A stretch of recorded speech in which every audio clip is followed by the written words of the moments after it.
Today's episode of The Unwritten Rule, we have more misery from Mizzou men's basketball to talk about. We are going to recap the Ole Miss game with just 2 chances left for Mizzou men's basketball to avoid history and becoming the first team since Vandy in 2018-19 to lose all of its conference games. I will never forget that fact after this season. We'll recap that game, preview Auburn. Then we got some football to talk about. We got some visitors. And then we have another good interview. We're going back to the NFL Combine, or I guess we're not going back, but we're talking to somebody with a lot of knowledge of the NFL draft about the Mizzou guys, talking to Jacob Infante. He blogs about the Bears for Windy City Gridiron, but he is also a just NFL draft guru. We've had him on the show before, and we're having him on again just to talk about the Mizzou guys and talk about what his thoughts were on performances at the Combine, projections, all that fun stuff. So we have a great interview with Infante. Then we'll do quick hits. We got Ken Sports Shorts, Dirty Birds, and the frauds. I had some. I personally was crafting up some fun skits for the fraud segment. So stick around for that. Love the frauds of the week. Then we'll finish with the ratio. So good show. Again, some Mizzou football to balance out our recurring conversations of how bad the men's basketball team is. So stay tuned for that, plus more draft stuff with Jacob. So good interview there. Before we dive into the show, quick word from the sponsor, Bet Online. Bet Online continues to be your number one source for all your basketball wagering needs, including pro and college hoops throughout the year. Me and Peyton were just talking. Conference championships start Monday today when you're listening to this. So go to Bet Online. They have the up-to-minute odds, stats, and trends that you can follow all your favorite teams' path to the playoffs with in-game live betting contests and all the best player props. Experience the world's best wagering platform anytime from your desktop or mobile devices. Head to Bet Online today to become part of the team, and remember to use our promo code BELIEVE for your 50% welcome bonus on your first deposit. Bet Online. The game starts here. We're going to start the show with our best beats of the week. Like I said, Peyton and Kenny, I'm excited for these conference championships to start. We can have some Bet Online lines from that. Before that, though, I'm doing best beat. I'm going to the MVC. We got Mid-Major Monday. Mine and Peyton's favorite tradition. I think Kenny's participating this week as well. Not betting on a Kansas team, which we're proud of you, Kenny. I'll let you say your bet. I won't spoil, but I'm going to the MVC. Big one between Bradley and Drake, second versus third in the MVC. And I've got the home team Bulldogs -4.5, according to Bet Online. Torvik only has this one at 3.9. So not the best Torvik line this week, but I like Drake. Unfortunately, I think they're going to have to win the MVC to make the tournament, which is a travesty. That's a good team. They belong in the tournament. Tucker DeVries, Drake guard. If you don't know the name, learn the name. Watch this game. Should be a good one. But I got pretty the sure dog. It's DeVries. DeVries? Oh, well, Tucker DeVries. Know the name. Know the bet. Watch this game. Give me the Bulldogs. Peyton, what's your best beat? My best beat of the week. I guess we're skipping over Kenny here in the script. Oh, take that, Kenny. Kenny, you can go second if you want. You can cut him off. I'm going to go. I'm going back to the Big Sky, where there's big speed limits, meaning no speed limits, and there's no limits to how much fun this basketball conference is. Okay, I couldn't find a Torvik line I loved, but I'm going to it's like that scene in Top Gun Maverick where Tom Cruise says, no, I can't wait, or no, it's Goose's son goes, I can't wait for the target computer to shoot the thing, and he fires blind. That's what I'm doing. I'm going with Eastern Washington, the red football field having Eagles, and against Sacramento State, the Hornets. I have Eastern Washington -8. Why? Because I'm going to throw it back to how Kenny used to bet on the NFL picks. I think a bird would eat a hornet. Mascot battle. Everyone has a mascot battle bracket when those come out, so that's a good way of thinking. What you got, Kenny? I'm sorry I skipped you. Yeah. Well, I want to go back and take a victory lap on that Kansas State bet. Quinn Slazinski, friend of a friend of a friend. Thank you for covering and helping me out with that bet. You guys called me stupid. I listened back to it, said I should stop doing this. I came out on top, and I'm done with Kansas basketball. I do like my connections, though, and that's why I'm going Idaho State versus Montana. Last game of the regular season for both teams. Montana -8. If Ed Chang was still on the floor or on the bench, for Idaho State, maybe I would swing it +8. You guys know I love Torvik. It's very handy dandy. My handy dandy Torvik. I always go to it for these kind of games. Right now it's at minus 8.3, and I'm taking Idaho State. No, I'm taking Montana minus 8. Montana minus 8. Sorry, I'm Torvik bet user. Yeah, my Torvik thing. Yeah, they changed it up on me. I'm new to it because it's a new interface. I post spoilers, not predictions, so you guys know that I am taking Montana minus 8. You're never early. You're never wrong. You're just early, Kenny. Yeah. Well done, Kenny. Shout out to Tyler Perry and the Wildcats, by the way, for ending your misery with Kansas, the state of Kansas betting. That's a Big Sky too, right? Aren't you guys? Are you guys both going Big Sky? Yeah. They didn't have A-Sun bets up, which was really unfortunate. I was really wanting to throw some A-Sun tournament bets down. They'll have mid-major wagers for the that's a good, I just rhymed there. Mid-major wagers for the tournaments. But all right. With that, we'll lock in. Let's get to the show. The unwritten rule starts right now. Marcel, where are you going with that disc? You are not putting that on again. Marcel, okay, if you press that button, you are in very, very big trouble. Attention. Everybody stop what you're doing. It's time for The Unwritten Rule, a Mizzou sports podcast brought to you by the Believe Network, alongside Peyton Haverman and Kenny Van Doren. Here is your host, Jack Knowlton.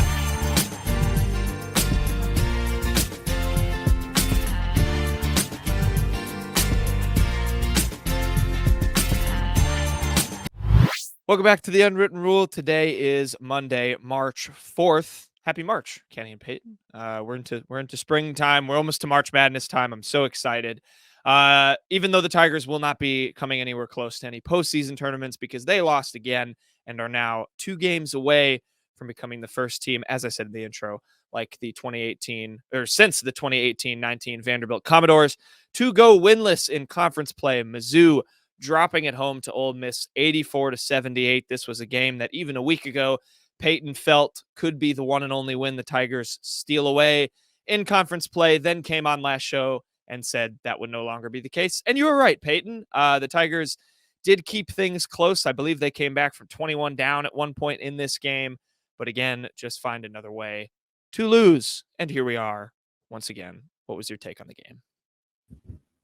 I don't really have anything new to say anymore. It took 16 games, but I just you said that the last 4 shows. No, but like this time, I really just can't think of anything I even like want to take away from this game. Like everything is bad. The program is totally wrecked. I have pretty much no confidence in anything regarding where this program stands anymore. I mean, Jesus, Ole Miss was giving this game away is basically my one takeaway. I mean, they were horrendous at the free throw line, and Mizzou just can't get out of its own way. I mean, that Jesus Carolero foul that was like 40 feet from the basket in the final minute. I mean, Dennis Gates like truly thought he was a high major player, and that is just so concerning to me. And I have nothing else to add. We've seen a lot of outscoring the opponent in the second half, and this was probably one of the biggest margins that we've seen this season, 52-39. Really clawed their way back into it. And I don't feel bad for anyone, on this team. Cause it's just, I mean, like Peyton said, I'm not gonna use it in my words, but sometimes it's just a bunch of guys that just don't want to win, don't know how to win. Losers. I know Peyton has said that before. But Shawnee has scored 20-plus points in the last 5 games, 25 against Ole Miss the first time, 24 against Tennessee, 33 against Arkansas, 20 against Florida, and another 27 against Ole Miss on Saturday. There's just nothing there. And that's what we talked about. One guy can step up. Connor Vanover, who was out of this game with a concussion last game, had a great game, his best game of the season with the Tigers. Other people fall apart. Noah Carter didn't score a single point. And that's where it's just kind of like the puzzles can't get pushed together. It's like someone has a blindfold on, is trying to put puzzles together on how to have like the best performance, or not even the best performance, just consistency, positive consistency. You can have negative consistency, and that's what this team has had all season. But if at least 2 or 3 guys are having a consistent night, dropping 15 or 20, like they have it at stretches the season, there was an opportunity there to beat Ole Miss. Yeah, no, you're right. I think it's it's not even negative consistency. It's more what you just said, the lack of positive consistency, where you have one guy for every one or two guys that has a great game. Tonight or last night it was Aiden Shaw and Sean East. You have a Noah Carter not scoring, or a Nick Honor struggling, or you're getting nothing off the bench. That is the consistent negative of this team, is they get absolutely nothing from their bench, which, it's just a talent thing. There were a couple points that I think could be interesting to discuss. One, I will, I kind of have the mind of a goldfish when it comes to this player, because I think I've switched my take over the course of the season, and now I'm kind of back on the wave. I kind of want Aiden Shaw back next year after the game he put in. He had 13 points and 9 rebounds. It was damn near his best performance of the season. And again, like, just the physical tools that I think a lot of Mizzou fans are in love with, showed. And I don't know. I know Peyton, you're kind of bullish on wanting the complete reset, which I'm sure a lot of other fans are. But I guess I'm just saying I'm back on the Aiden Shaw wave. I don't know how you guys feel about that after last night's game. It's a little too late for me. There's way too much negative that we've seen with him. I mean, he still can't shoot at all. So that part of his game has just made no progress. In fact, it's probably gone backwards from last season, because at least he had the confidence to take a few threes. He's terrified when he gets the ball most of the time. And I mean, the rebounding was very encouraging, but I don't know, man. Next year, you're really kind of, if you're Dennis Gates, facing a critical kind of like, I need to really kind of turn this thing around. I don't really know if you can gamble on Aiden Shaw again. The margin of waiting on a guy for untapped talent from his freshman season to his sophomore season, and this kind of works in a lot of sports, especially at the college level. I mean, people in your freshman year, it's like, okay, there's a lot to work with. He's a very raw player. Get to that sophomore season, if you're not making any kind of leaps, you're going to lose your job. You're going to lose a spot on the team. You're going to lose your scholarship, especially at the SEC level, Power 5 level. And I think that's where it is in the season.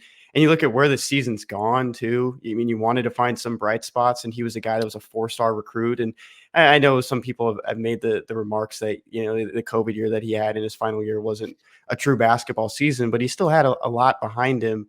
And there just wasn't really a huge leap or a consistent leap this year. And that's where I kind of stand on that. And I necessarily don't think that he should, leave the program. And, these last couple of games are putting together a transfer portal tape.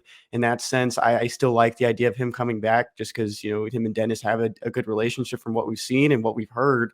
There's probably still a lot to go from there, but yeah, maybe we shouldn't just overreact to this season from what we've seen from him. But at the same time, you just wanted to see a lot more strides. Yeah, I think the relationship to Dennis is exactly why I don't think anyone can really hold out hope that he would leave. I don't think he's not a player that Dennis is going to say, you either need to transfer or we're not renewing your scholarship. I think it's just not the type of coach Dennis Gates strikes me as. He has faith in his project that eventually it can, that he can make the leap in year 3 that everyone wanted him to make in year 2. And whether people kind of like that or not, I think that's just kind of going to be how it is next year with Dennis in year 3. And I don't know. I think I'm just accepting that he's going to be one of those players that's like, but what if he gets this? But what if he does that? And like, it's just going to keep, going, and maybe he'll never find it. And, I'll just keep having the same questions. That's just how I am. But I see both of your points. I just think, whether you're excited or not excited about him coming back, I think it's going to happen either way. I don't see him departing away from the coach, like Kenny said, that recruited him,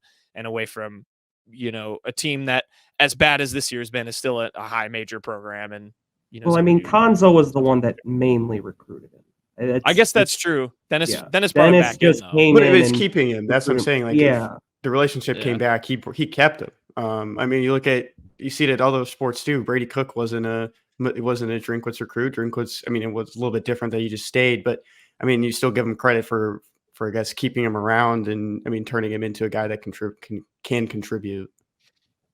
I mean, yeah. I wonder if maybe he, like, and it'll be interesting for some of these guys if they maybe test the waters and see what kind of things emerge. But I don't know. I feel like if Aiden Shaw was willing to stick it out with Dennis after he decommitted post Konzo, I feel like at this point probably going to do the same. I don't think that's the hang up, though. I think it's whether Dennis would want to gamble on him in year Right. 3. And I don't know if he would at this point because you kind of need to make sweeping changes to this roster.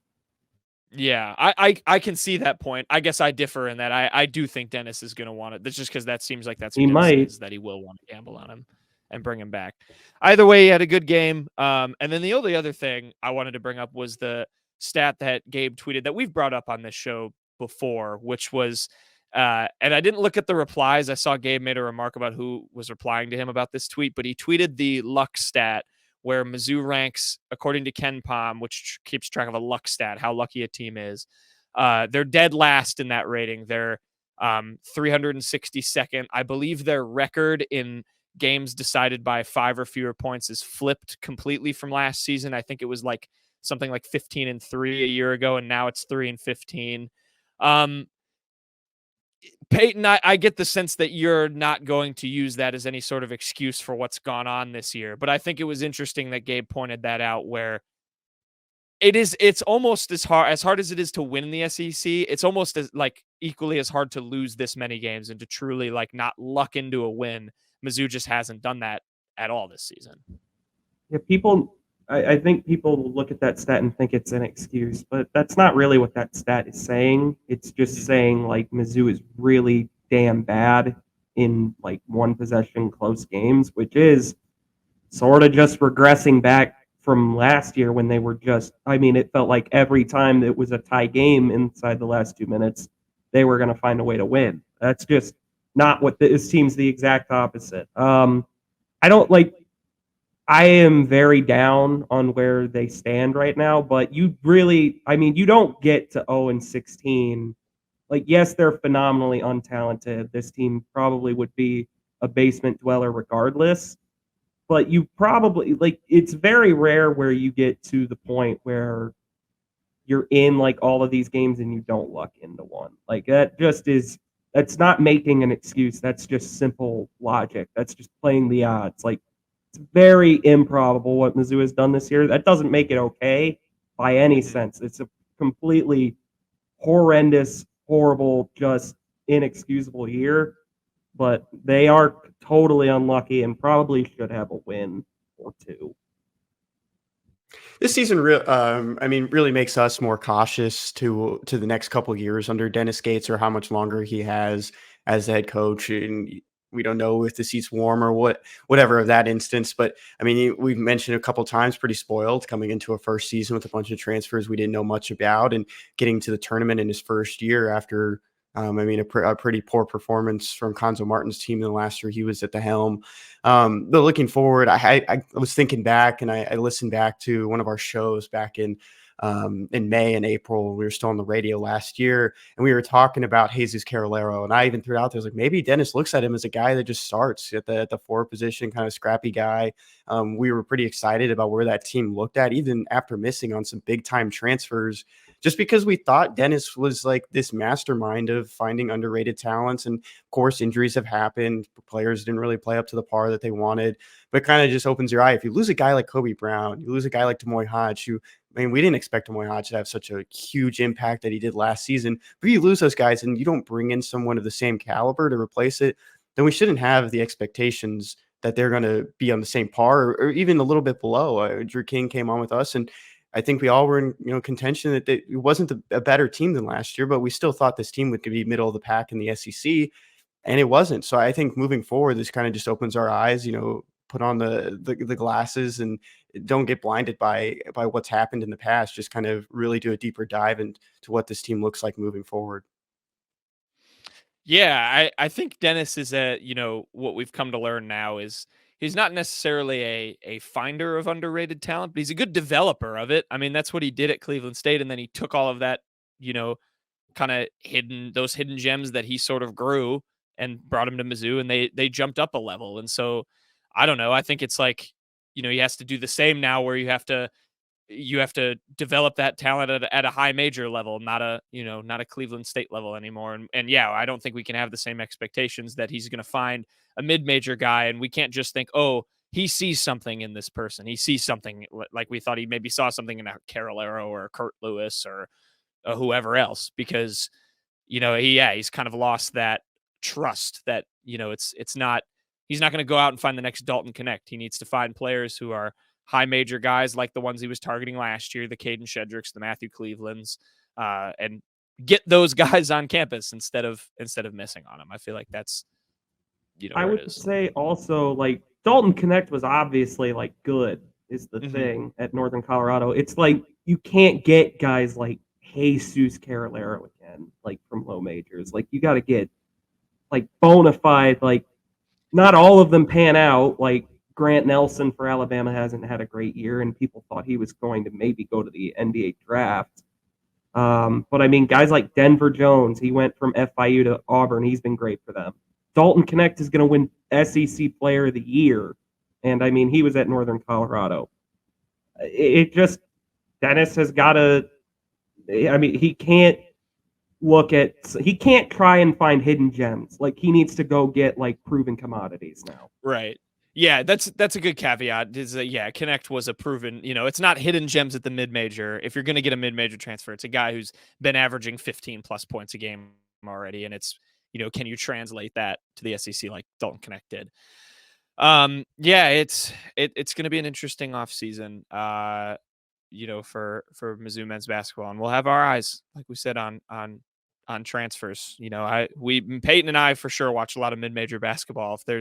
If there's people that, Mizzou are going to be going after, they're on our radar already, but we'll just have to see. The other thing too, kind of just to spin things off I guess, somewhat positive note too. We had a little bit of a Dickey Nutt update. His son posted a photo of Dennis, who visited him after the Mizzou game. It was kind of a nice moment. Luke Nutty tweeted this. He said, "My dad is an amazing basketball family. It starts with this man right here, Coach Dennis Gates. After a tough loss, Coach made it to the hospital to hug it out with my dad for 3 straight hours. He's a real one, and I see why his kids and his staff love him so much." Like that. That's why I want Dennis to work out, because he just seems like just such a great dude, and he loves his players and he loves his staff. That part, at the very least, it's nice that that's not questioned. But it was a sweet moment. Yeah, no one can question the person Dennis Gates is. That's 1,000% the case. I truly do believe he embodies everything he kind of puts out as a head coach. He genuinely does seem like a very good person. I do want him to work out here. I hope he can turn it around in a hurry. I know I said it last time on the show for the Friday show that, how do these guys just keep coming on the floor at this point? Like, where's the energy? I mean, where's the drive to even play this game after where you're kind of going this season? And this was kind of just a reminder about that impact that Dennis has on them, even in one of the toughest stretches of their basketball careers. I have one more thing just to throw out there, just from the Ole Miss game. I saw Peyton's response on Twitter to this quote from Chris Beard, but I also just wanted to get your take as well, Jack. Chris Beard said post-game, "There will be brighter days ahead in terms of the win-loss record here at Missouri, no doubt about it." Also kind of touched on, he's been, down these roads before where there's bad stretches of basketball. What'd you kind of take from that, Jack? I liked Peyton's impulsive response, and I won't spoil it, but go follow Peyton on Twitter if you want to see he has some good takes on instant reactions to Mizzou men's basketball. I hope he's right. I think it's just very hard when the road has been this bumpy for this long for fans to really commit to that idea as well. But I like Dennis. You could see it covering him last season, like how much this team and his staff bought in and wanted to do, what he set out for goals and stuff, and how he believed, the whole, we only look at April 1st and April 3rd in Houston, Texas. We're in the infant stages of the program, all the things he would say over and over and over again, that came to fruition. And Peyton actually made a really good point off air where, all that stuff flies great when you're winning, but it doesn't, fly so well when you're not. But I think the one thing you can't take away from this team is that there really is no quit. As much as guys have off nights, that's a talent thing, but these guys are still playing their asses off. And like you said, when you look at that and wonder how they're able to do that, that's back to Dennis. So I don't know. That's kind of a roundabout answer to the question, but I want to believe it. The other coaches in this league seem to respect him a lot. So we'll see. For the record, my tweet was more anti Chris Beard than it was right. Right. talking about Mizzou. Mizzou could wind up don't- being very good, but Chris Beard, I don't want to hear it from. I was trying to keep my answer in the realm of what he said rather than my personal opinion of Chris Beard, which is also not high, and it should not be high for anybody. He's not a good person. But that aside, we'll see. They play Auburn next. Hey, against Ole Miss, they did not let a guy break their scoring record for the season, so that streak ended. I think Matthew Morrell led Ole Miss with 21, and he has scored more than that before. So that's good. Other note I'll say about Auburn, they're ranked 7th in the net. They have one quad one win. Missouri, I don't want to know what they're ranked in the net. They have one quad one win. Same amount. If Minnesota jumps up 2 spots in the net, Missouri will have more quad one wins than Auburn, who I think are ranked 11th in the country right now. So quad one opportunity, they will not win it. Nope. Auburn is really good. Very People deep. thought they were going to take a step back this year was the sad part. But they just, Denver Jones has been great. Janai Broom is one of the best front court players in the conference. Whatever. Another game I'll have to watch. It's kind of sad looking 2 years ago and Auburn rolling into Columbia and this game being pretty big for that Mizzou team in the sense that it was a sold out student section and maybe we thought those days were behind us. There's probably going to be less students at this to go around than there was then. And that's kind of the unfortunate part is just, you were hoping for better days after the Conso era and it looks like we got even a worse season. I've watched Auburn play twice. There is a man from that 2021 team still on this Auburn team named KD Johnson, who Mizzou fans will know well and don't like. Yes, Peyton's grown. KD Johnson is one of those players that you despise when he is not on your team and you love when he is, and that is how it is for Auburn fans. Other than that, they're very deep. Janai Broom is a borderline first team all SEC type of talent. He's very experienced. Peyton mentioned Denver Jones. They run like 10 or 12 deep, which at this point in the season is pretty ridiculous for a program that has the goals that Auburn does. They have way more depth than Mizzou. They have way more talent. They'll win the basketball game. And then Mizzou goes on the road to LSU to finish the season. So that's about the only summary I can do. I won't waste my breath any more than that. Hopefully KD Johnson, I don't know, I don't want to wish injury on anybody. Hopefully he gets a minor cold and can't play and then recovers from it, but misses the game. Let's segue. We got some football news before we get to our interview with Jacob Infante to talk NFL draft and Mizzou guys and where they might rank. We have an OV from a transfer, Marcus Bryant. He is a former SMU offensive tackle. He is visiting Mizzou here in the next couple of weeks, March 15th through 17th. I'll run down. I did look up. He played in 12 games for SMU last year. Peyton, he had a 74.6 pass block grade and a 61.7 run block grade, according to PFF. But another possible bolstering of the offensive line. We talked last show about, that this team maybe has some positional needs to fill and some moving and shaking it might do in this offensive line. Thoughts on Marcus Bryant taking a visit? He also was first team All-AAC this past year. Sound familiar? That's because Cameron Johnson did that at Houston before he wound up coming to Mizzou later in the spring. Brandon Jones knows that conference, obviously. This feels like it would be a pretty substantial get, but I am interested to see how the O-line shuffle would happen with him because, he, according to SMU's website, so grain of salt, he's 6'8", 318. Like, that's a big dude. Like, you probably have to put him at tackle. And so I would wonder what they would do in that situation. He played left tackle, I believe, his final season at SMU. But he probably can play both if he hasn't already. So you would think maybe one of Green or Membu might have to move. I don't think you would try this guy at guard. Yeah, I'm thinking you move Membu and just because he has a little bit more experience at guard. And Caden Green's been at the tackle position for 2 years now? Green played left guard last year. with Oklahoma. Oh, he did? Okay, then yeah. I mean, that's something that they could look as well. Also, one thing I just want to throw out there about Marcus Bryant, he played opposite of Hiron White on the offensive line for SMU. Peyton There you made the go. joke that he is the player to be named later. So there's the fun connection there. You talk about those All-AAC postseason awards. PFF All-ACC team, first team, his senior year, his junior year, he was on the second team. And on his sophomore year, he was on the third team. Shout out Max Chadwick. Friend of Okay. the show. Max likes him. That's good. That's good news. So yeah, we'll see what happens. Obviously, it's just a visit. Nothing confirmed whether he's moving, but that spring window will open later on in April. So that'll be when that transfer could happen. Should Marcus Bryant enjoy Columbia, but he is visiting. The other thing I'll point out too, this is a while down the road, but we'll have recruiting stuff as the spring and summer goes on. Juju Marks, the 4-star defensive tackle, is taking an OV in late May. He's somebody who has been growing on the recruiting radar or whatever for Mizzou and other schools. So, yeah. And Matt Zollers, the 4-star in Pennsylvania, the QB, he's apparently going to make his decision by the end of the month after taking a visit to Pitt, to Penn State, to Georgia, and to Mizzou. Aha. Good updates. So, yeah, we'll have stuff on the recruiting trail, plenty to dive into when that all starts to heat up for 2025 in the spring and summer.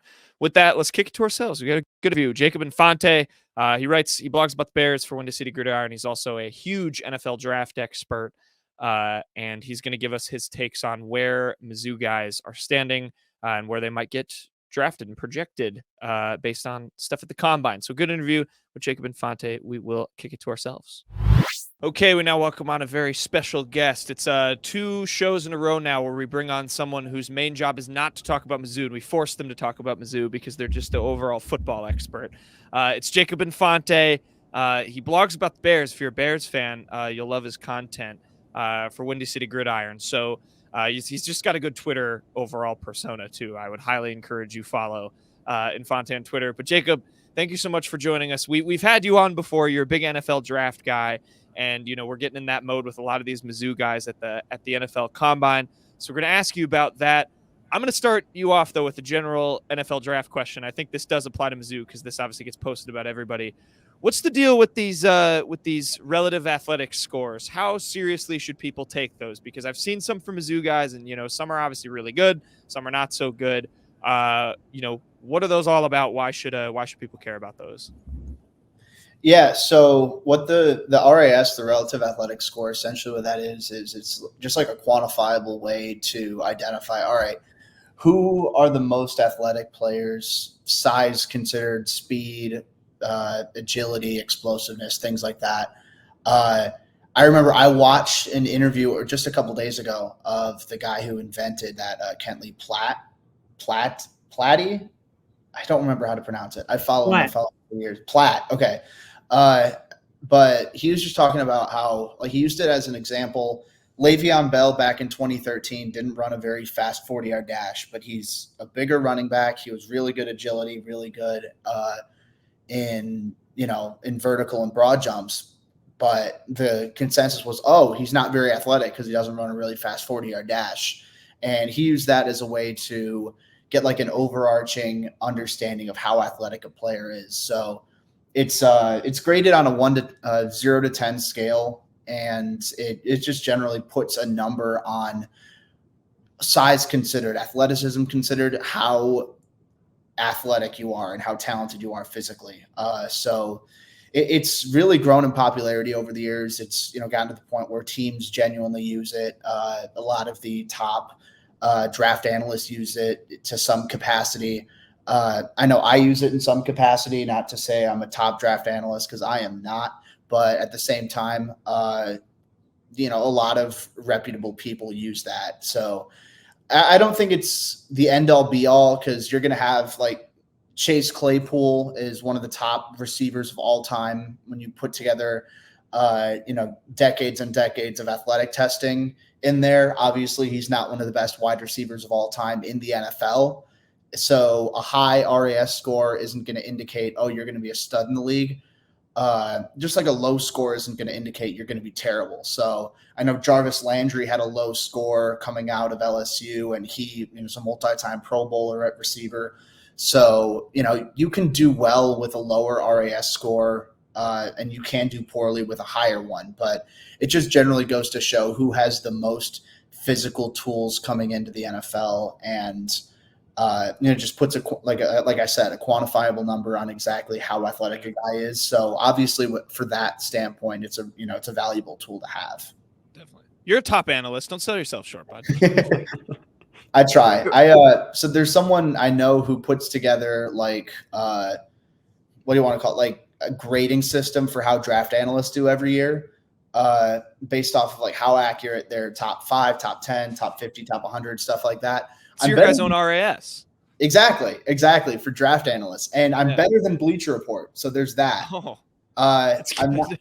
I'm not up to like the NFL Network, or I'm not up to like Dane Brugler of The Athletic or anything like that. But I'm getting up there. My 2019 was bad, but that's knocking me down a little bit. But getting up there. There you go. Once you start compiling some sources, I mean, it could be a lot easier for you there, Jacob. Yeah.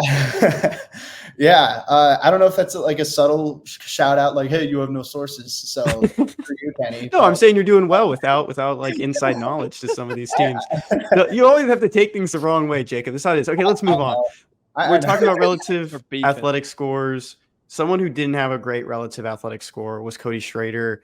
3.01, did miss the rest of the combine with an undisclosed injury. I mean, even with that score and maybe not the best numbers, do you think it immensely affected anything going into the draft?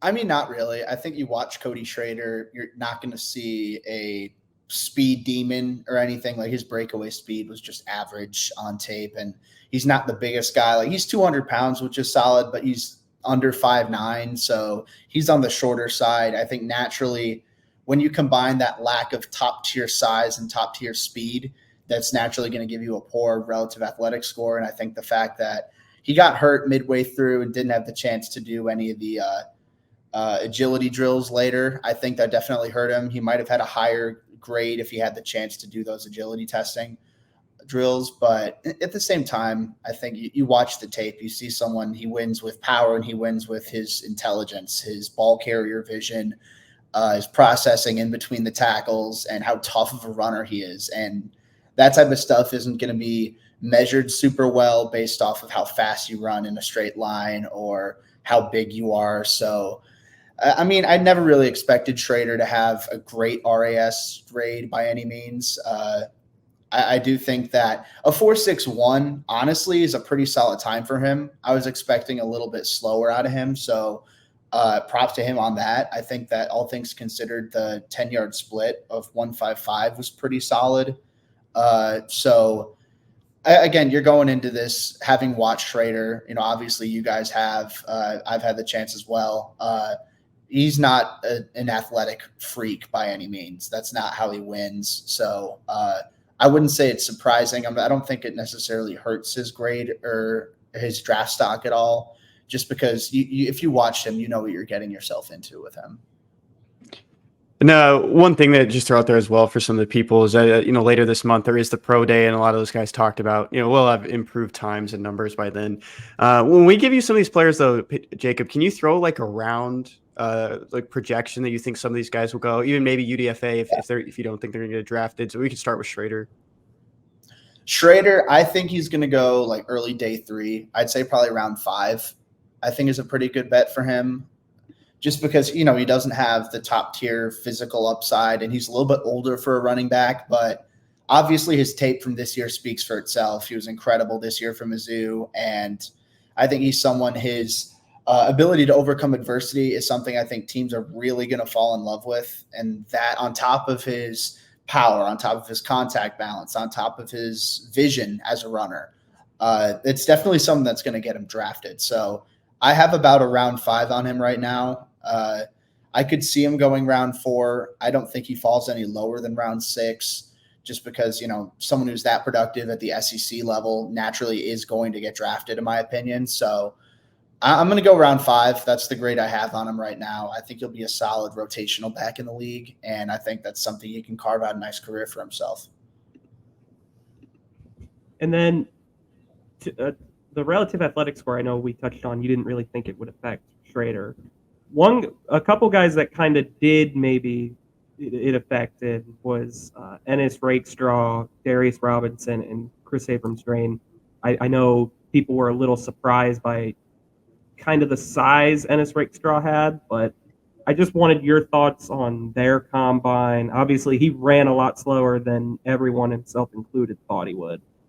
And he had a groin injury of some kind. So just what were your thoughts on their takeaway and how it on their combine and how it affects their draft stock?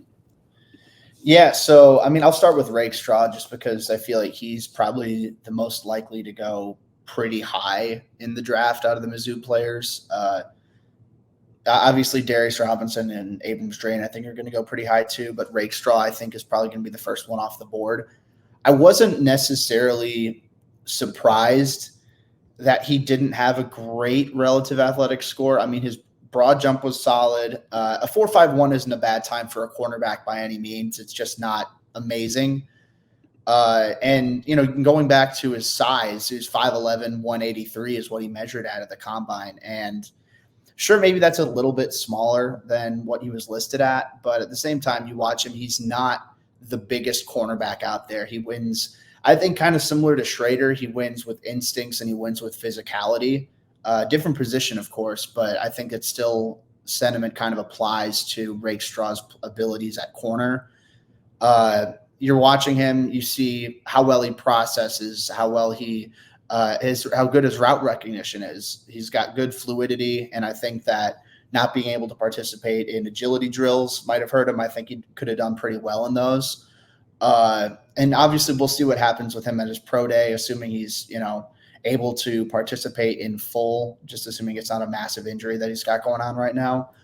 So I'm not stunned that Rakestraw wasn't elite necessarily from an RAS perspective. His deep speed on tape, it's not bad by any means, but it's, relatively average. I just think he's more quick than fast, and those short area bursts are going to be more important than deep speed more often than not at cornerback. So I personally have a round 2 on Rakestraw. I know a lot of people have him going round 1. I don't know. I think there are cornerbacks with better tools in this class, so I'm not going to jump to that, but I do think he's a top 50 player in this class, 100%. And I do think he's someone who will go in the top 50. So I'm not, again, with Rakestraw, I'm not stunned with him. I could go to the other guys too that you mentioned, Robinson and Rakestraw. Robinson, I'd say to that point, a lot of people I've noticed are they're saying he's an edge rusher at the next level. I think he's a defensive tackle. So obviously when you're 6'5" and 285 pounds, that's a bit of that tweener size where you're kind of too small for defensive tackle as it stands right now, but too big for a full-time edge rusher. I'm not too worried with him. I think if you look at him, evaluate him as a defensive tackle, a 4.95 is a very good time for him. Insane arm length. I mean, just over 84 inches. That's some of the longest arms you're going to see of any defensive lineman at the combine. His hands are freaking massive. Wait, did I say 84-inch arms or wingspan? I don't remember what I said. I think you said arms, but I knew you meant wingspan. 80. He's got 2 that would arms. be insane. 84-inch arms is just like just a tree. Yeah, he'd be able to travel around just by using his hands, but no. I mean, and also keep in mind the 35-inch vertical with him too. I think it's out of this world for a defensive tackle. For an edge rusher, those numbers might not be amazing, so evaluate him accordingly. Again, I see him as a defensive tackle. Maybe would like to see him gain about 5 or 10 more pounds to stick there full time, but he doesn't have to be over 300 pounds. I think that maybe a little bit lighter it's going to maximize his athleticism. It's going to maximize what he brings to the table as a pass rusher. So Robinson, I'm not too worried. I just think it's a matter of, all right, he's pretty clearly a defensive tackle, and his testing was pretty reflective of that. He's a damn good defensive tackle. I just don't think he's going to be a full-time edge rusher at the next level. I'll follow up on that too. because we talked to Jack Solbo, who's a big draft guy, who you know, of course, as well. But No. he was kind of saying it could sort of depend on team fit where he plays, because obviously in college he played on the edge, he played defensive tackle, he played nose tackle, all those things. Are you kind of in the same boat where maybe depending on where he goes, they might try to use him, at defensive end, or are you saying true defensive tackle, or maybe that's where he could maybe have the most success? And then where's your grade on him, and then Kris Abrams-Draine too? Yeah, so I think starting with Robinson, I could see him sliding as the defensive end in some packages. I think if you draft him into a 3-4 defense, you could keep him as a defensive end as opposed to an edge rusher. Hand in the dirt, line him up as a 5 technique, like just outside of the offensive tackle. Honestly, I think his best bet's going to be as a 3 tech over the guard. Keep him as so 3 tech is you're over the outside shoulder of the guard on either side of the football. You could have that. You could put him as a 2 technique defensive tackle, which is directly above a guard. He played 1 tech. He played nose tackle a bit at Mizzou. I don't think that's the best bet, the best fit for him necessarily. But I see him mostly as a defensive tackle with, say, on running downs, you could potentially kick him out to edge rusher if you're deep at defensive tackle and you have some guys who are maybe better space eaters, a little bit heavier, and then kick Robinson out as an edge rusher on occasion. But as a full-time defender, I don't think he's necessarily going to be that guy. Looking at some of these other defensive guys too now, Kris Abrams-Draine, Jaylon Carlies, and Tyron Hopper. I know I'm throwing 3 at you right now. Yeah. What did you like from those guys? And quick draft grade as well, just where you think they'll land. Yeah. Sorry, I'm getting distracted. I just saw, I don't know if this popped up for you. This isn't football. This is football related, but do we have breaking news? Yeah. So it's not NFL related, but you guys know Chris Mortensen from ESPN? Oh, wow. Yeah. He's dead. He died. Yeah. He passed away. Oh, man. Yeah. Unfortunate. Yeah, and ESPN just tweeted that out now. That's a bummer. Yeah, no, that sucks. He was a legend. I don't know how to segue from that. I'm not. That's okay. Yeah, that's a tough segue. Good luck. Yeah. Thanks. Good luck. I'm gonna mute and let you take it away. Yep, full screen. There we go. All right. Okay, it's just all on me now. Great. Awesome. Thanks, guys. So yeah, Abrams-Draine. I guess I'll start with. I hate you guys for doing this to me. But yeah, Abrams-Draine, I think he ran a really good time in the 40-yard dash, 4.44. 4s all across the board, I think is really good for him. Again, I would have liked to see what he did in agility drills, but a lot of corners opted out of that, so I can't necessarily blame him. I think you compare him with Rakestraw. I think Abrams-Draine is naturally more athletic on tape, and I think that what we saw at the combine was reflective of that. Abrams-Draine a little bit smaller. Rakestraw listed at 183, Abrams-Draine 179, and I think that Rakestraw is a scrappier corner. He's a more physical corner than Abrams-Draine is. So I think that when you're looking at CAD, I don't know. I've always typed him out as CAD, but I've never known how to pronounce it. So you guys, go nuts with that, whatever. Either one's good. Yeah. Vertical was a little underwhelming, but I'm not too worried with him. He's someone I think he's going to go day 2. I have him in round 3 right now. I think that's about where he'll go. If he falls somehow to round 4, I think he'll be a really good value for whichever team drafts him there. But yeah, round 3 is about where I'm expecting Abrams-Draine to go when you consider his ball skills and his athleticism, his fluidity. Not as good of a tackler, not as physical of a defender as Rakestraw is, but at the same time, I do think that someone's going to look at the production he's had, the experience he has starting at the SEC level, and the athleticism, and they're going to fall in love with that. So I'll move to Tyron Hopper. He didn't run, he didn't test in anything. He measured 6'2", 231, which I think is about where we expected him to be. I don't feel like he'd be the type of linebacker to absolutely dominate in athletic testing. Again, I think he's the type of guy where doesn't have insane range as a tackler, but I do think that he's got some solid speed. He plays really hard. And I think that would have, I think that's going to translate to higher game speed than testing speed, if that makes sense. I think that's what you're looking at with Hopper. And that's not to say he's a bad athlete. I think he's a good athlete, all things considered. I just think that a lot of it is he maximizes solid tools with his really high motor and how aggressive he plays. So I think he's someone where you're going to look at the GPS scores from in-game film, and you're going to see, all right, this guy's playing at a really high level. So Hopper, not really much to take away with there, but measured with, relatively smaller hands, not the biggest wingspan in this class, not necessarily terrible, little under 78 inches, which from what I'm seeing seems about average for this class. So nothing to really be ashamed of by any means. And who's the other guy? I'm sorry, the other Missouri player. KC. Carlies. Jaylon Carlies. Carlies. All right. Yeah. So I was impressed with him in the combine. Obviously, he's a bigger guy, just under 6'3", 227.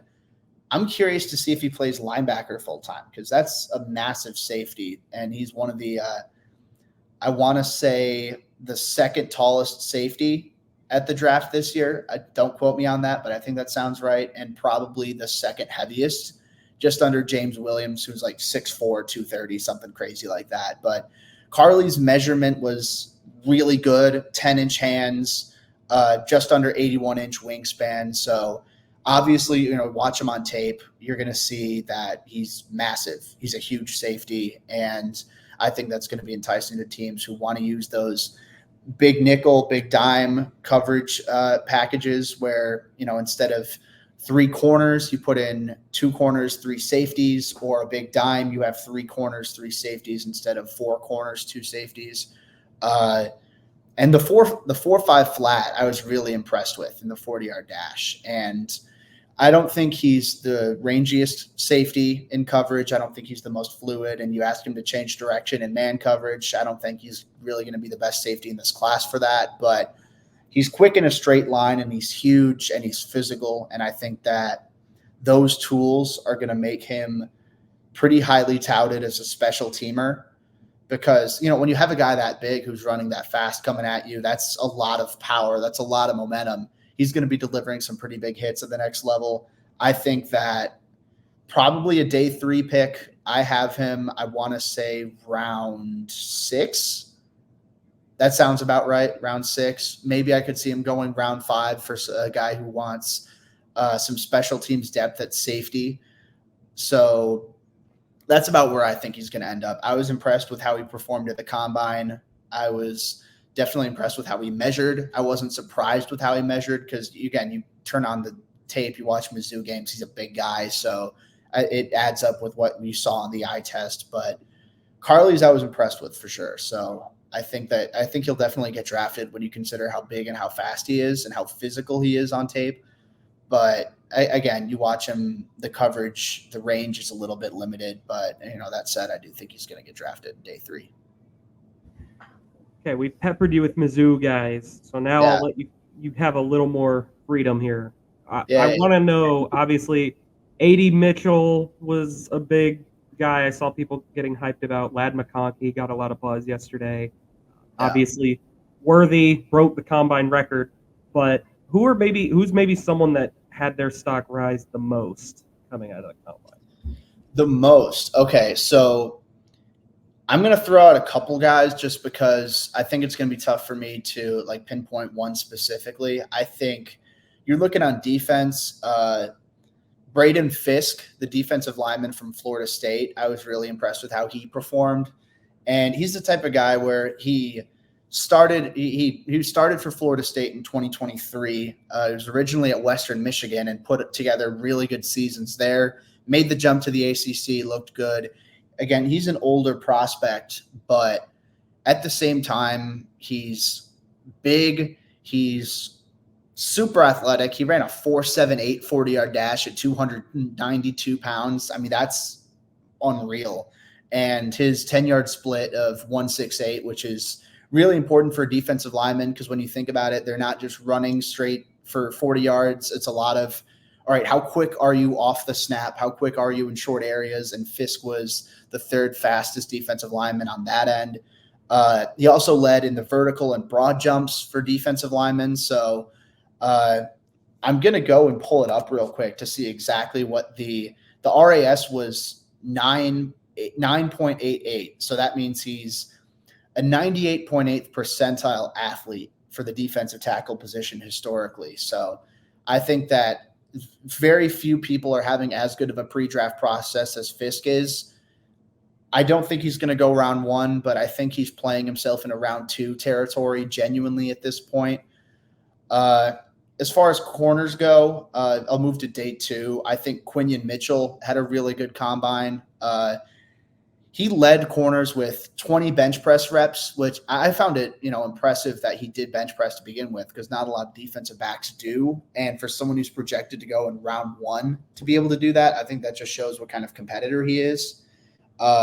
He's just under 6'1", 195 pounds, ran a 4.33 40-yard dash, which is second at his position. He's my cornerback 1 right now. And Quinion Mitchell, I should have clarified, he's a cornerback from Toledo. So he's not a Power 5 corner. He plays at a bit of a smaller school, all things considered. But I think the tape is incredible. You watch what he did against Power 5 competition, played really, really well. I recommend watching him against Illinois this past year. And he dominated at the Senior Bowl too. So that's top competition he's going up against, and he more than held his own.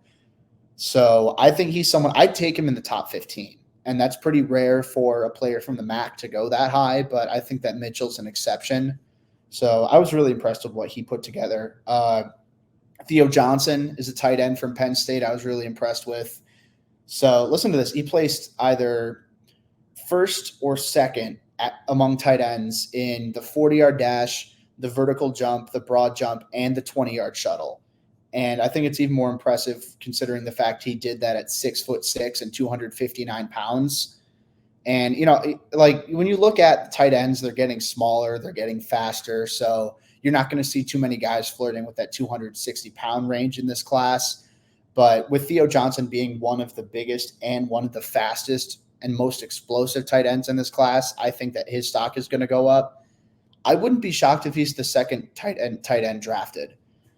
Brock Bowers from Georgia obviously is going to be the first one. You look at Jatavion Sanders out of Texas. Admittedly, I was expecting a little bit more from him out of the combine. I still have him as tight end too, but Johnson, with how good he was at the combine this year, definitely impressed with what I saw from him there. And I don't know, you mentioned some of the receivers. Worthy, obviously, I think helped his stock out tremendously. Adonai Mitchell out of Texas. Brian Thomas from LSU is another freak. I'm going to go Ricky Pearsall. Ricky Pearsall out of Florida is someone I was impressed with. I think that, I watched him. I was impressed with his route running IQ, just his sense against how to beat zone coverage, how to find himself open, how to, find soft spots in a defense and exploit it. But to see what he performed with a 4.41 40-yard dash and a 42-inch vertical that's third best at his position, I want to shout out, just say like white men can jump. Just watching Ricky Pearsall dominating the vertical. I mean, come on. Like, did you have like any like special feelings when you saw that? You're like, oh, maybe this is for me. That was a win for me. It was like, oh, go. Oh, I almost got it. That was me hoping he cracked the 4 threes. I was like, oh, he was so close. But yeah, a little part of me shines watching Ricky Pearsall play. But no, so the tape is impressive, sure-handed, physical corner. He's a pretty big guy, 6'1", a little bit light at 189, but he's tough. He's really good hands. So to watch him test well in the 40 and in the vertical, I think that answered any athleticism questions you might have about him. And the last guy I'm going to say is Isaac Garendo, running back out of Louisville. He's someone he's 6 feet tall, 221 pounds, and he ran a 4.33 40-yard dash. Former Badger, yeah. I don't recall, Milton, you'd know better than I would. Did he overlap with Jonathan Taylor? Because I think they said on the combine that he did for like a year. Yeah, I think it was like a year. But yeah, he's good. I like him. Sorry to interrupt, but yeah. No, you're good. But yeah, no, I think you're looking at he's the fastest running back at the combine this year. One of the biggest at the combine this year. I'm looking at my notes right now. So that's sorry, you guys are watching me count in live time, and I'm a business major, so I'm not that smart. 1, 2, 3. So he was the fourth heaviest running back, and the fastest running back at the combine this year. So obviously that's really impressive stuff. He's the type of guy where maybe not the shiftiest, maybe not the most agile running back, but he's going to run at you straight line, and he's going to run at you with a ton of steam behind him. So I was really impressed with what he put together from a testing perspective. Also had a 41.5 vertical jump, which was the most among running backs. So you're looking at a guy who's that big, who's that fast, and that explosive in his lower body. I mean, he's the type of guy you take a shot on. If you got him in like round 4, I say you just run to the podium. Not the most polished running back in this class, but he's someone probably the most physically gifted. So he's someone I think made himself a lot of money. Oh, he trained at a talent factory, so that's good to hear. All right, Infante, I'm gonna drag you back down to the Mizzou depths for a second. I won't make you go too in depth if you don't want, but give me a real quick grade on Javon Foster, the offensive tackle, and then we were debating this before he came on air. But should Harrison Mevis run the 40? Will that help his stock? Selfishly, yeah, I'd love to see Harrison Mevis run the 40. I think that'd be so cool. Just watching just a big tubby kicker going at it. I think that'd be fantastic. I'd love to watch that. But yeah, I mean, I don't think for a kicker that's really going to do too much. That's just more for an entertainment factor for guys like us. But obviously, you watch him; he might have the strongest leg of any kicker in this class. I think he does personally. Accuracy, I think, is a little hit or miss, but with the shorter hash marks, you're not kicking from as wide on field goals and stuff like that in the NFL. I think that's going to help him out a lot. I think he's someone I draft late on day 3. Kickers, you're not going to draft super early unless it's like a generational prospect, which I don't think Mevis is, but I think he's someone worth drafting. So I have him about like round 7 right now. I think that'd be a good value for him. Foster, so I don't have much on him from the combine. Obviously, offensive linemen are going today. I don't even recall. I need to check to see if he ran.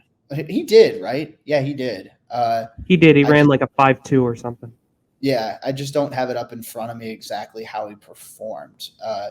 So if you just excuse me for a second, as I'm pulling this up in live time. I like when offensive linemen do the 40 because it's like what normal people would get, really, like kind of. Not even. I guess I'd be slower than like a 5. What is it, 5.2? Yeah. Javon Foster ran a 5.3. Yeah, 5.3. So a 5.3 flat. Also ran a 1.79 10-yard split. So I think that's more important for an offensive lineman. Foster's obviously not one of the most athletic offensive linemen in this class, but that's a relatively solid 10-yard split for a guy who's as big as he is and someone who generally wins more with power than he does with athleticism and mirroring ability and pass protection. Foster I have in round 4. I think he's someone I wouldn't be shocked if he goes late round 3 either. It's a stacked offensive tackle class, so I feel like he's kind of fallen into the background a little bit. But I have him as my 11th offensive tackle in this class, which in most classes he'd be a lot higher than that. But just because of how stacked this group is, I think that's about fair for him. The length, the power really stand out. I think he's an intelligent processor. I think he knows what he's doing in pass protection, does a good job of finding work in the run game. Again, I think the athleticism is going to hurt him a little bit, but it's not a massive enough issue to think that I don't expect he'll be a starter at the next level. I think it might take him some time. Like he might need to be a backup for a year or two, but I think he can be a starter at the next level. So I think round 4 for, more of a developmental tackle, I think is about fair for him.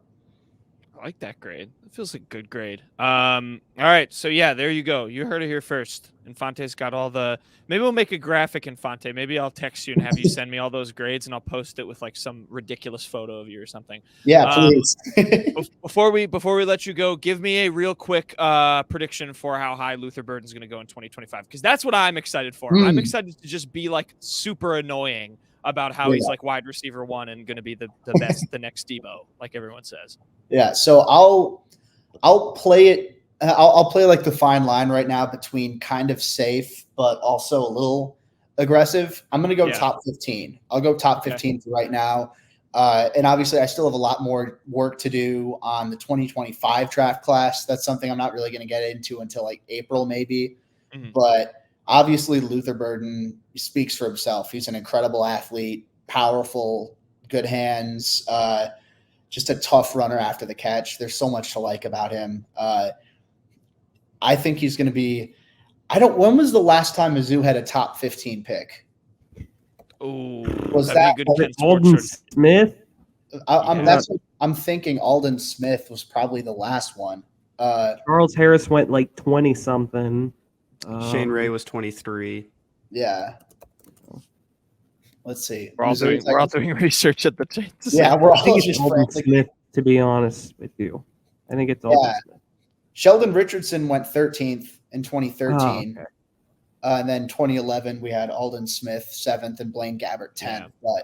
But I do think Luther Burden is going to be the first top 15 pick since Richardson in 2013. Top 10, I think, is possible. Again, I still have more work to do on the rest of this class, but I think a guy who is as productive as he was as a true sophomore with the tools that he has, the development that he showed from year 1 to year 2. Obviously, coming in, he's a 5-star. He's got all this athleticism, this power, physicality, and he showed it as a freshman. But I think as a sophomore, he really developed as a technician too. So I think if you're looking for a physical freak out of the slot, that Luther's going to be your guy. Top 10, I wouldn't rule out entirely. I feel pretty confident he'll be a first-round pick, but again, anything can happen between now and next April. I mean, that's like 13 months away. But I'll say top 15. I think he's going to go into this offseason as my top receiver in the 2025 draft. See, that's what I wanted to hear. That's what I wanted to hear. Yeah. If that he's already at the top now, he's just stay there. That's exactly. Yeah, and I think like Evan Stewart is kind of close. Oh, also great. I'm a big Evan Stewart guy. Yeah, he's going to be fantastic. But Burden's my top guy right now, and I think if he has another season, like even just similar, like not even if he improves production or anything, just a similar season to what he had last year, I think he'll be the first receiver off the board next year. All right, he's on pace. That's beautiful. If you're a Bears fan, go to Windy City Gridiron and read Infante's stuff. Otherwise, just follow him on Twitter for an entertaining time. Infante, thank you so much for joining us. We'll have you back on, I don't know, sometime down the line. Maybe we'll do a way too early 2025 again, or we'll just have you on monthly to give us like a Luther update. We'll just call you and we'll say, okay, he got 150 yards and 3 touchdowns in this game. Where does he stand now? And then, just play it, repeating. But thank you for joining us. We appreciate it, man. Of course. Thanks for having me, guys.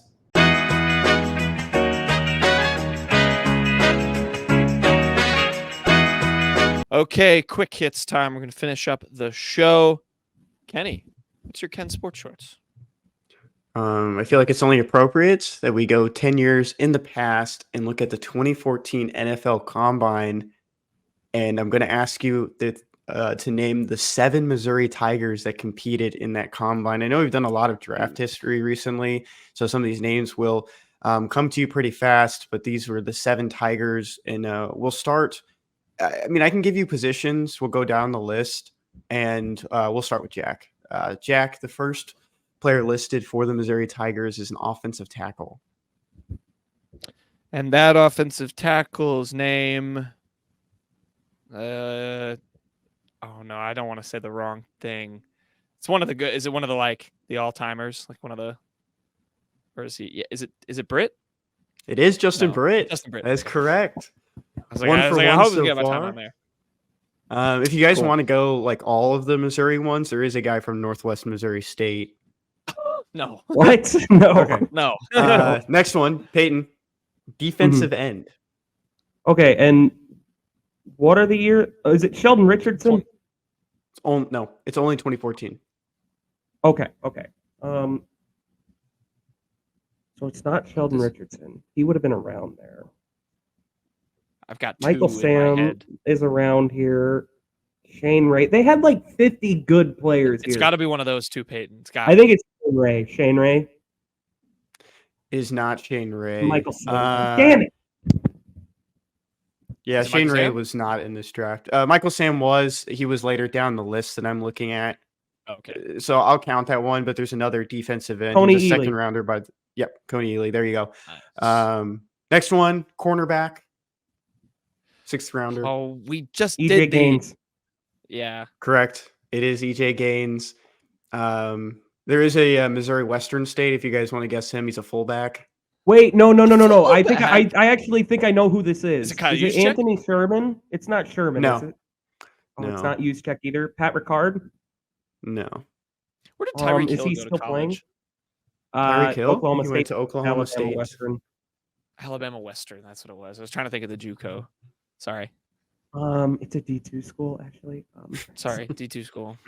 But okay, so the fullback. Reggie Jordan. Okay. I wasn't sure that. Running back is the next position. This player is very well known in Henry Mizzou Josie? lore. It is Henry Josie. Next one, wide receiver went undrafted. Oh, he had like a really. I think I know who it is. He had a real. Is it Denario Alexander? No, but there are two wide Oh. receivers, so you guys can try to guess either one. Those are our last two players. Both played wide The other one's receiver, not- both went undrafted. Oh, no, because he didn't go to Mizzou. Alexander. Every Oh, time God, Dorial this Green is- Beckham comes in my head, but he doesn't count.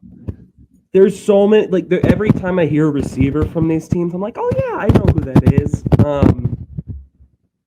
God, I don't want to ask who it is. I don't remember. I Is it don't know. LaDamian Washington? Correct. LaDamian Washington Nice. is one of those. There is one more wide receiver. It's the last player. on the And list. it's not Denario. Oh, Denario was probably before this. And obviously I don't know. Macklin was before this. I'm gonna kick myself, but who is it? Well, I think it kind of helps. He moved to tight end when he was in the NFL, but never actually played in the Lucas? game. It is Marcus Lucas. Okay, cool. Yeah, no, I didn't. I wouldn't have known that. Did not get That's- Marcus Lucas. Okay, nice. NFL Combine 10 years Yeah. ago. Dirty Bird of the Weekend goes to myself.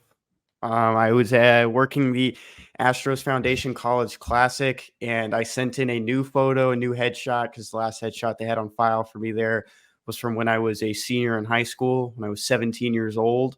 And so I sent in a new headshot because last time when I did it, they didn't believe it was me in the photo. They said, "Is this your younger brother?" The new photo, I guess, didn't get to the people who print the credentials, and I got the same question when handed it back to me by the police officer saying, "You look like a baby in this photo." And this is an issue I keep having. I need to get a headshot, professional headshot. I have one where it's actually taken. Show you from the YouTube. It's taken right there in front of that closet door. Aha. Yeah, And good that's white background. My current headshot is right there. If you're a photographer listening to this in the Houston area, please DM us. Thank He you. will pay. They called you. He called you a baby. Like he just straight up said you look like a baby. She She? did call Sorry. me. She was like, "You look like a baby," and said it in like a baby voice. Oh, you look like a Oh, baby. Bird Connection. I went to St. Thomas High School. Go Eagles! It's When you were actually a our baby. fundraiser day today, and I ended up not going. Oh, bad alum. Wait, I forgot what I was gonna say. If That Mizzou would've has a been fun if we didn't fundraising let you day, in. would you guys go back? Yeah, it's called homecoming. Donate. Peyton, what's your dirty bird? My dirty bird of the week is going to the Shield, the NFL. And why? If you need a dirty bird for the NFL, you can put it together yourself. Jesus, I don't need to hold your hand. Roger Goodell went the to NFL is- Appalachia High School, which is the Hawks. Or that they have the Falcons, the Cardinals, the Seahawks. Yeah, either one. Whatever. Yeah.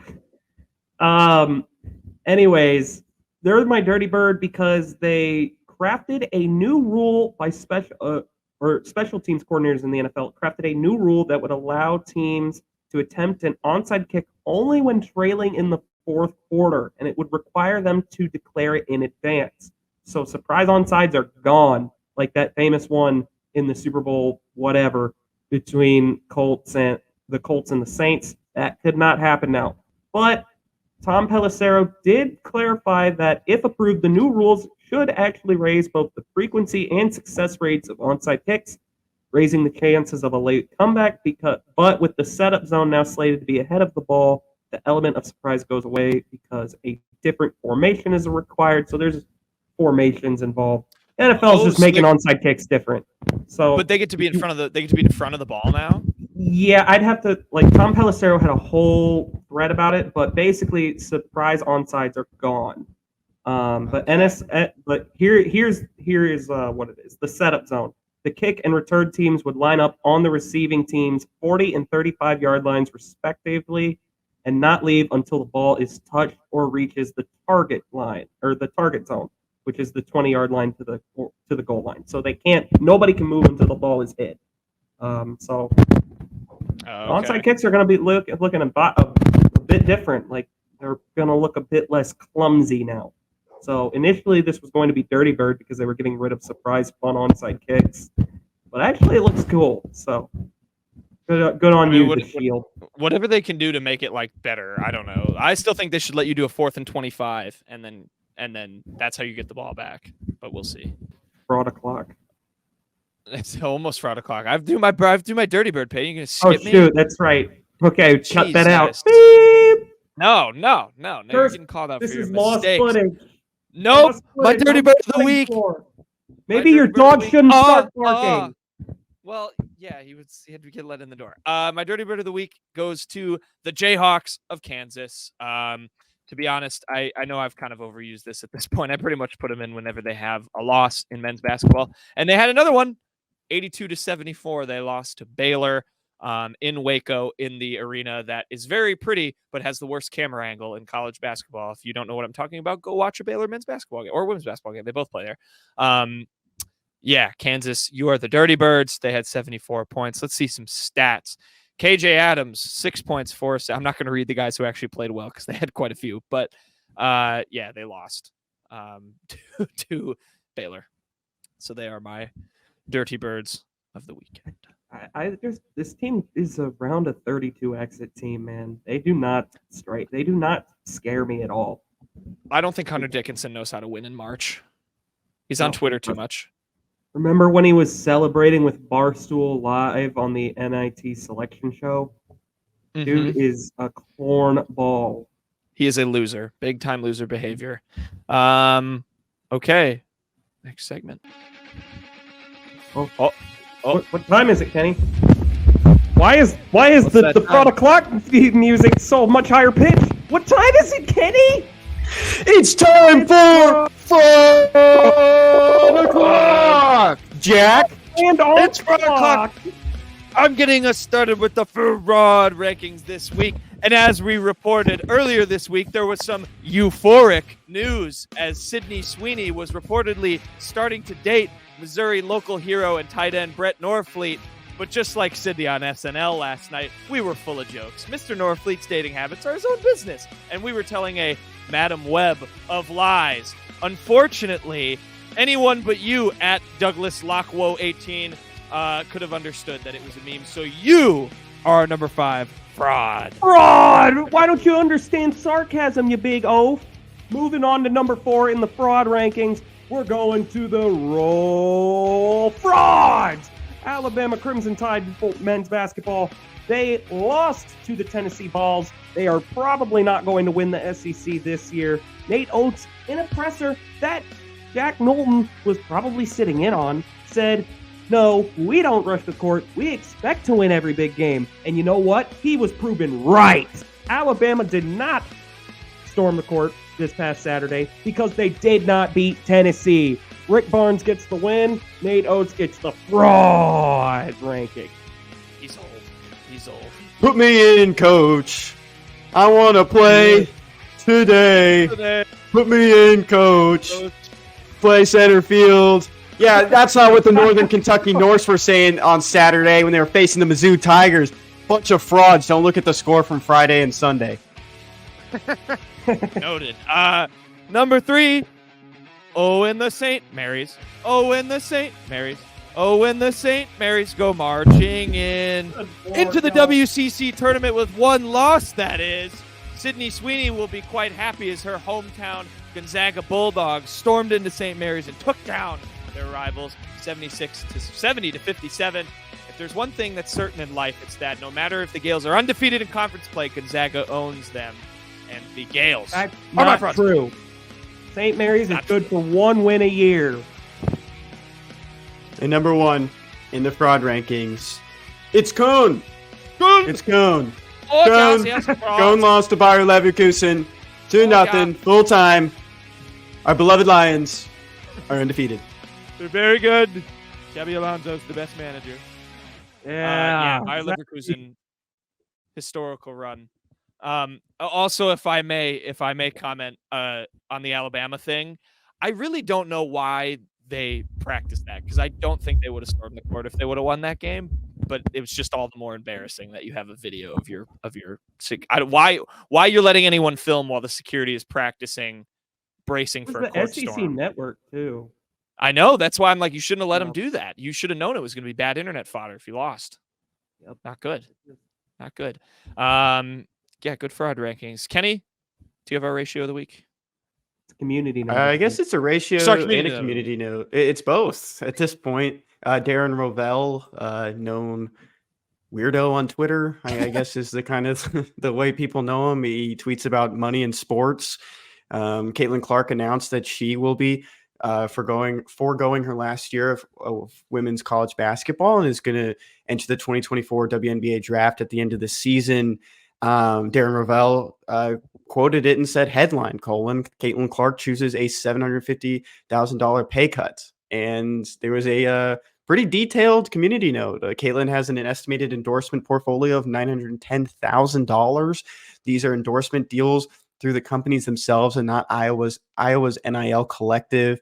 And with her celebrity, Clark likely will maintain many of her sponsorship deals as she moves into the WNBA. And that total doesn't even include the money she probably makes through Iowa as well. Even more, I know he just wanted to kind of stand out.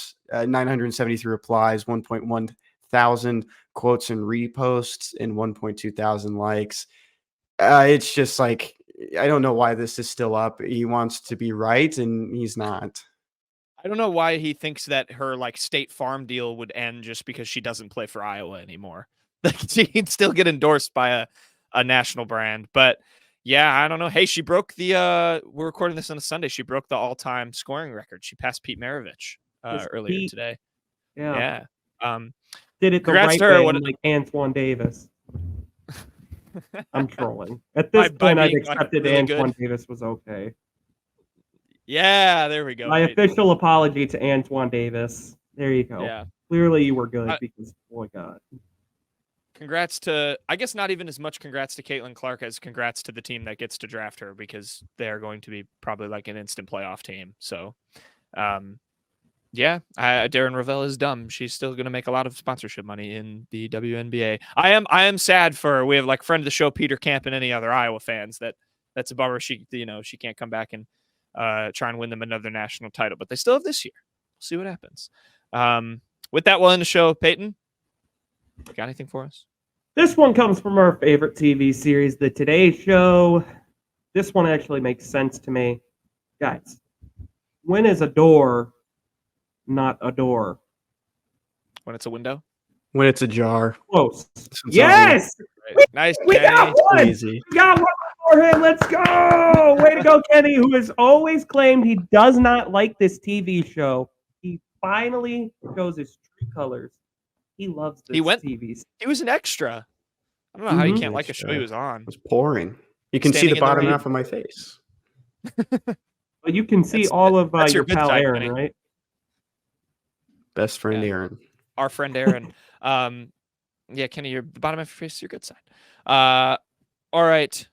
With that, we'll end the show. Thank you to everyone for watching or listening. If you're listening on Spotify, whatever the case may be, we will catch you guys on Monday. Thanks to BetOnline for sponsoring the show. Have a good weekend.